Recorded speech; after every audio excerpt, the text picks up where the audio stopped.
Hello everyone. In my previous presentation, A Changing Scenario of Teaching Learning, we have discussed reasons why we have to shift from teacher-centered to student-centered practice. Now, let's discuss the different roles teachers and students have to take and how they should adapt in the student-centered learning scenario. But first, let's start by looking at the characteristics of student-centered learning. Student-centered learning, or SCL, is a model wherein students are placed in the core of the learning process. SCL approach is based on the idea that learning is meaningful to the students when topics are relevant to their lives, needs, and interests. It's a way of thinking about student learning. It requires that our planning, teaching, and assessment focuses on the needs and abilities of our students, how they learn, what they experience, and how they engage with their learning. In SCL, the students themselves are actively engaged in constructing their own knowledge. Students learn how to learn through discovery, inquiry, and problem solving. The focus of SCL is what students do to achieve this, rather than what the teacher does. The student or learner is viewed as a knowledge seeker, with constantly changing learning needs. In SCL, teachers become facilitators rather than the sole expert. They help students access information, interpret, organize and use knowledge to solve problems. As George Bernard Shaw says, "I'm not a teacher, only a fellow traveler of whom you asked the way. My role is to point out the scenic attraction and decide where the path leads."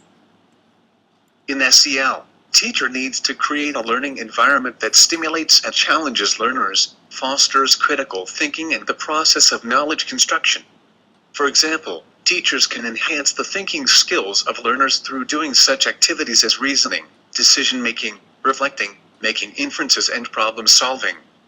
These types of activities encourage students to engage cognitively and emotionally with the learning tasks.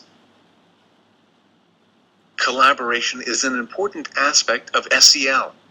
It can foster learners' growth, develop social and learning skills, and help them construct their own knowledge through engaging in the exchange of ideas. Teachers should also draw upon the relation between the students' prior knowledge and experiences to the new learning. This is based on the notion that the learning experiences that relate to the student's personal knowledge and experiences are the most easily learned and often the most difficult to forget.